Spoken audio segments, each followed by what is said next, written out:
of our gathering this evening is trying to respond in the best ways that we can. And so it is a call to action. We are blessed to live in a country where we can congregate. It is our right to come together and to speak to our government and ask for intervention. We're here to hear stories. We've walked with people for over 20 years. We've had rich exchanges. We have brothers and sisters. We have love between these two cities and these two countries and all of the people involved. And when you hear someone you love cry in pain, you can't help but to respond. We will be relentless in our faithfulness to raising our voices and responding to the cry of people who are crying so loudly. To the family of the nurse who works with my sister, like sister said, my sister works in the cardiac center. She left to go to work, heavily pregnant and trekking because there were no vehicles home.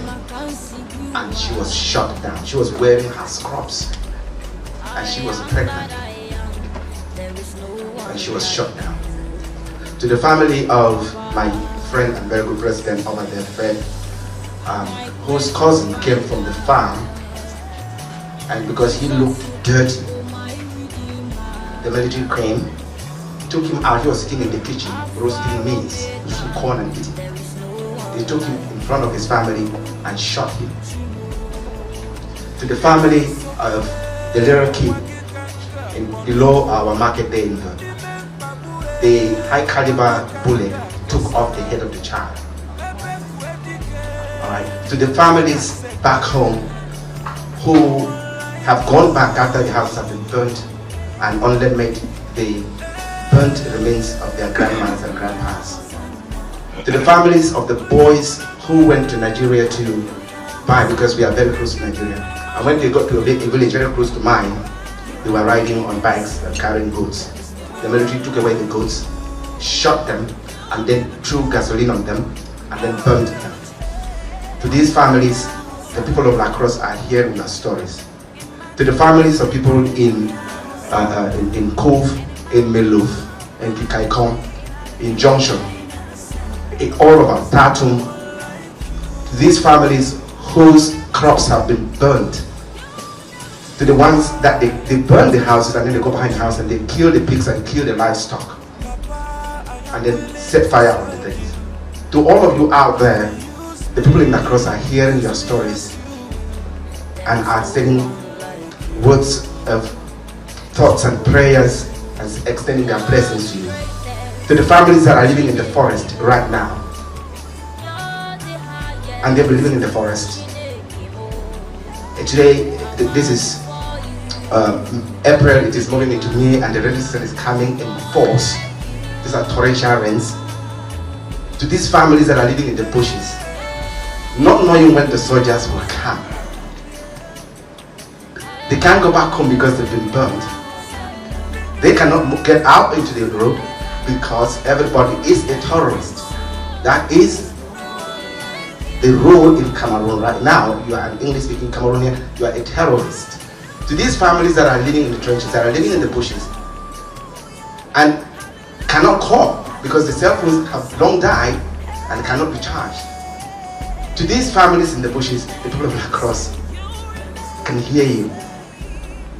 They can hear your cries. To those who have already died with their arms folding a dream, the dream of a peaceful life, to just go to the farm, till the land, plant some crops, plant some maize, harvest, send their children to school. To these families who have no other hope, because there is no justice. When your cousin, your son is shot in front of you and you cannot report, you cannot go to anybody. When your grandma is burnt in the house, you come back from running in the bushes and the house is burnt down and you see the child remains of your grandmom.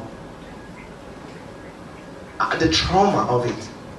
I'm just sending words to my siblings and to our people in Congo and across the southern Cameroons, wherever you are, that the people in La Crosse can hear your cries, and they are not just sending the usual platitudes of something will happen about it. They are taking action to do something about it. So, thank you. Thank you for being here tonight. It takes a different kind of person to leave whatever you are doing and come here, not just to hear us talk about it, but to take action to do something about it. The love that our mayor talked about, I can feel it. I was giving people embraces when I came and I said, thank you. Thank you from the bottom of our hearts. Thank you, our people back home. Whenever I get to talk to them, because you don't know when you will talk to them next. You don't know. When I get to talk to them, I will say, you've got people here who care. Even your own government doesn't care about you. You've got people here who care about you. So thank you. What we started today, I strongly believe in the God that we believe in, because we as a people strongly believe in God. We believed in God before the colonialists came, before the missionaries came, and we still believe in God. That God that we believe in will see what we started here to fruition. Thank you.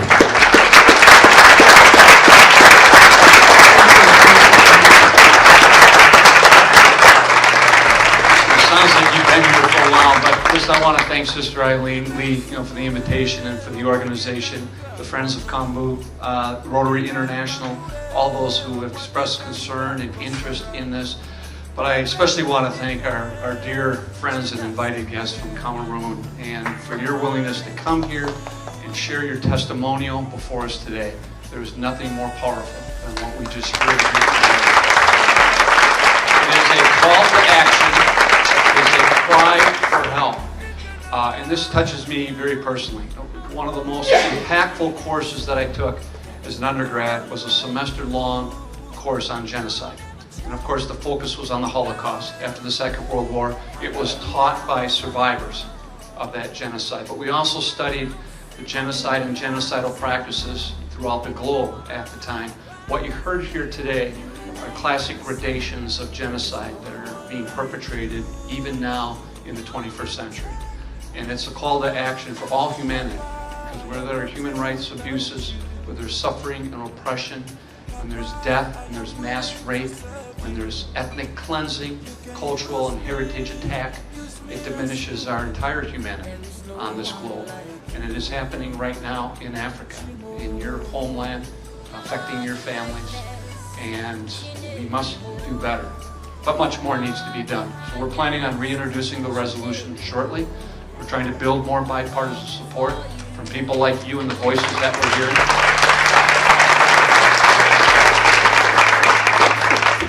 Given my perch on the trade subcommittee, I'm trying to finagle a small congressional delegation in CODEL to Cameroon. I sheepishly admit that I haven't had the chance to visit Africa, let alone Cameroon yet. And I've always believed for some time that our engagement with the world, our foreign policy, has been way too much east-west oriented and not enough north-south. That involves Africa, that involves Central and South America. And there's a lot happening in those regions that we can't afford to ignore or to turn our head away from. Late last year, I was able to finally get down to Argentina in order to spend some time with their government and the reforms and challenges that they're facing. But right now, the real crisis when it comes to humanitarian levels is happening in Sub-Sahara and in Cameroon in particular. And it's important that we do everything we can to try to find some peaceful resolution as soon as we can. So I guess my message to our guests and our visitors here today, that as long as I have a voice in the United States Congress, I'm going to use it. As long as I have a vote in the United States Congress, I'm going to use it. As long as I got a hand, I'm going to write letters to our administration. And as long as I can pick up the phone, I'm going to be pounding our Defense Department, our State Department, and right up to the White House itself in order to get their attention. Because we all need to be leaning in heavily right now and doing what we can to alleviate your pain and your suffering and the suffering of your family and friends back home. So that's my pledge for you today. I just want to thank you again for sharing your stories, and it was deeply, deeply impactful to me, as I'm sure it is with the rest of our guests here tonight. So thank you very much. Sister Eileen, thank you.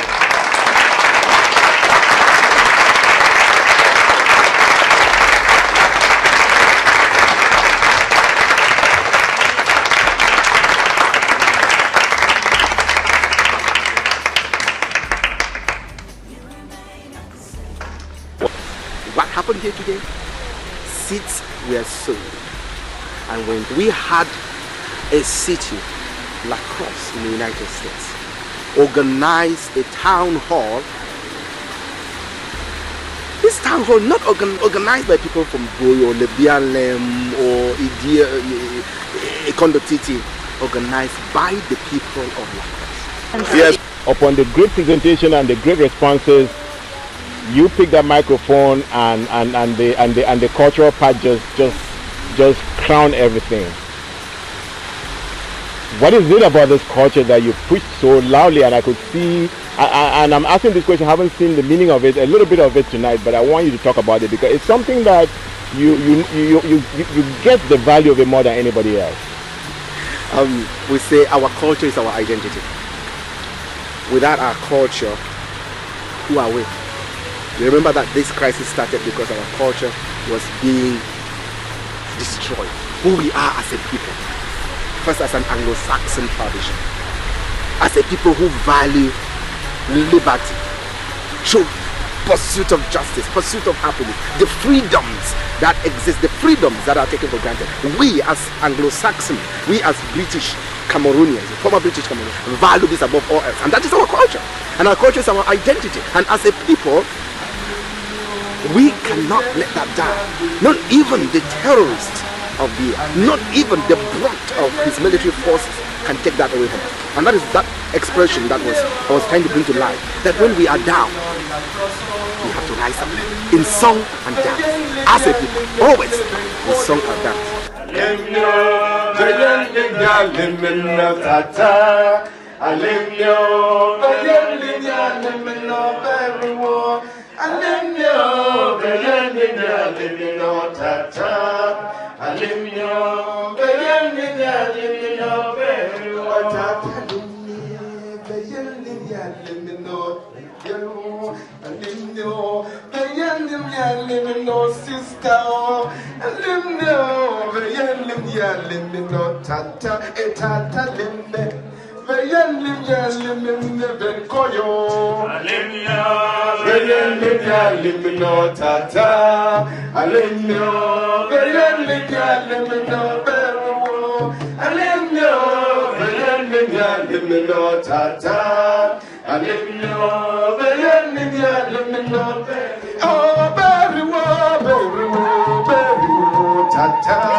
But when we dance, our ancestors are rising up from the ground and connecting with the spiritual powers that come from heaven above, and then mixing with our breath, the breath that we breathe, and the song that we sing, and our voices, and all of this unite to form one powerful force that no one can stop. That is what it's about. I really appreciate you, and I think that as much as I enjoyed the conversation and everything, I was absolutely proud of that dance and the attention it got from this little gathering, here. And thank you, Mr. Ambe. I really appreciate because there is the power of the media. The power of the media is such that there are no words, because it is the media that brings, our messages out. Without the media, then you can cry in your house, who's going to know? We can talk about it, and who's going to hear? Nobody. So thank you. Thank you for what you do. Thank you very much. Yeah. I think it'll be very effective. We are 100% behind the process. I like your shirt. Where's that from? It's right from Kumbo. Oh, you were in Kumbo? I was in Kumbo and they gave it to me, yes. How long were you in Kumbo? We were there a month. Oh, you went as part of the Sister City visit? Yes. What did you think about I Kumbo? loved it over there. And I love the people. It's sad what is happening there now.